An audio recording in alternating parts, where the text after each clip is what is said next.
Evening and welcome to Tucker Carlson Tonight. It is a stable of so-called conspiracy theories that at the highest levels of politics and finance there is a shadowy cabal of pedophiles who use their power to hide the crimes they commit against children. That people think that. Sounds pretty far out to us, too dark and strange to be true, and of course we are not obviously endorsing that idea. On the other hand, you can kind of see why people might believe it. Jeffrey Epstein, for example. Epstein continued to dine with business moguls and heads of state long after he was arrested for having sex with minors.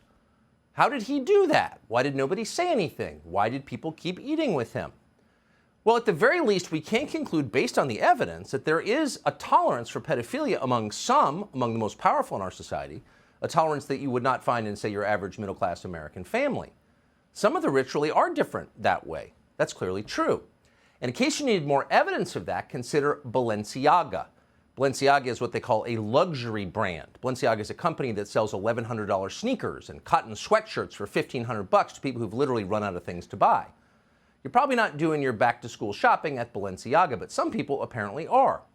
So this week, Balenciaga rolled out a new ad campaign on Instagram, and the selling point of the ads was sex with children. One photograph showed a very young girl lying face down on a couch with candles, empty wine glasses, and a dog collar on a coffee table in front of her. Another picture showed the same girl, a toddler, holding a teddy bear dressed in sexual bondage gear, including a leather harness. And then, in case you missed the point, we're for pedophilia at Balenciaga. Another picture made it explicit. That picture showed pages from a Supreme Court opinion that struck down a law designed to fight child pornography.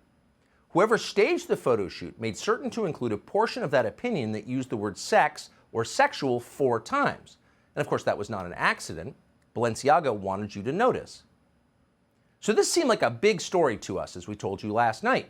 Here you have a major international retail brand promoting kiddie porn and sex with children, and not promoting it subtly, but right out in the open.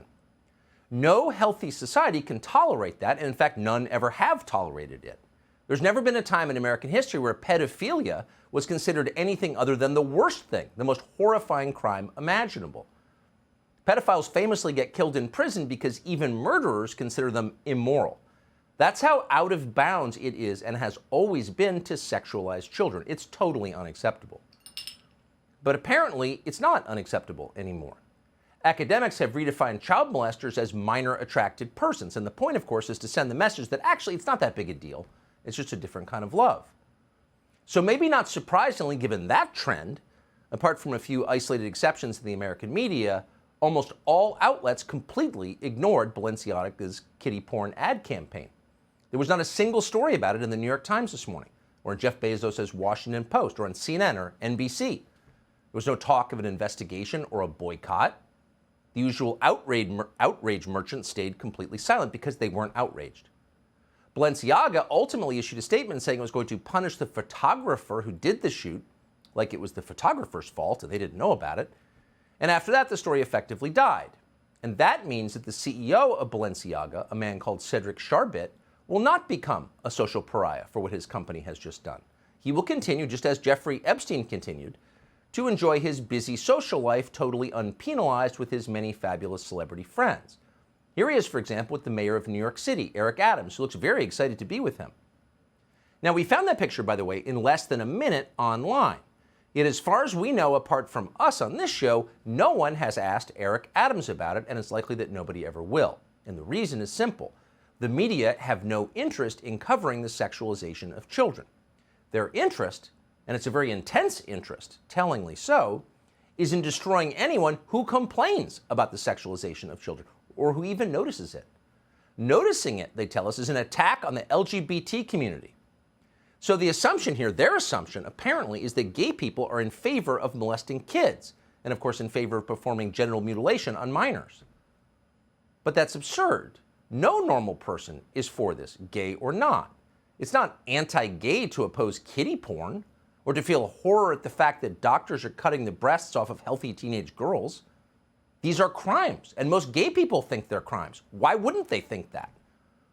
Protecting children from adults who want to sexually exploit them is a basic human instinct, and it's a noble instinct. And yet NBC News is doing its best to redefine that instinct as a crime. Yesterday, NBC brought on its law enforcement expert, by the way, a former assistant director of the FBI, to warn viewers that anyone who complains about the sexualization of children will be punished by the legal system, will be sued into bankruptcy and destroyed. Watch this. There was going to be a drag brunch the next day at Club Q. And that's a way to get kids to see, hey, look, it's a person, doesn't necessarily look like the people that you see every day at the store or whatever. But these are real people with lives and emotions. They like the same stories that you do. There's nothing sexualized about it. But every time there's one of those now, the Proud Boys show up because there's an account on the internet called Libs of TikTok that's been pushed by, Tucker Carlson and the Babylon Bee and the far right. Tucker, in particular, seems fixated on this anti-queer panic. In addition to his diatribes against drag shows, he's platformed anti-trans activists, used particularly vicious and extreme rhetoric to attack children's hospitals for providing trans youth medical care. If he's a consumer of the people we just rattled off, from Lauren Boebert to Tucker Carlson, let's get it out. Let's get it out at trial. Let's expose it for what it is, name it and shame it. He's a consumer of these people, and those people should face civil consequences from the victims.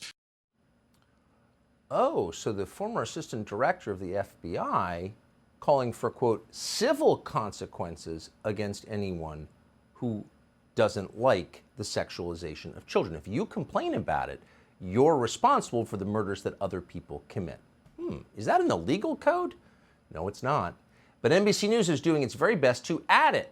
MSNBC has spent the last 2 days suggesting that because he signed a bill banning teachers from sexualizing kindergartners, Ron DeSantis is somehow tied to a mass shooter in Colorado. Earlier this year, Florida Governor Ron DeSantis infamously signed into law what critics have called the Don't Say Gay bill, which prevents some teachers from even discussing the existence of gay and trans folks. When you have a Don't Say Gay bill in the state of Florida, for instance, or when Ron DeSantis wants to send the police to investigate drag shows. The Don't Say Gay bill in Florida is certainly something that helps add to his national political profile. But one thing is clear is they just want to continue demonizing folks and otherizing people. They started moving in the spring to LGBTQ people. Specifically, they were really excited about the Don't Say Gay bill in Florida. So if you don't want a kindergarten teacher to talk to your kindergartner about sex, you're anti-gay? Ron DeSantis is the spiritual father of a mass murder in Colorado? Really? No matter how you feel about Ron DeSantis or about sex, it's not plausible. In fact, it's ridiculous. Yet they keep saying it. And the question is, why do they keep saying it? Well, they're saying it because that's how determined they are to keep you from talking about this subject. They will call you an accessory to murder. They'll threaten to sue you into poverty, as the assistant director of the FBI just did, if you don't shut up. That's pretty weird when you think about it. In fact, it's very weird. But they have nothing else to say because actually children really are being sexually exploited in this country, in some cases for money. It's not hidden, it's in the open, and it's totally real. This summer, for example, Matt Walsh exposed the atrocities underway at Vanderbilt Medical Center in Nashville. A physician there admitted to mutilating the genitals of children because it's a profit center for the hospital. Watch this.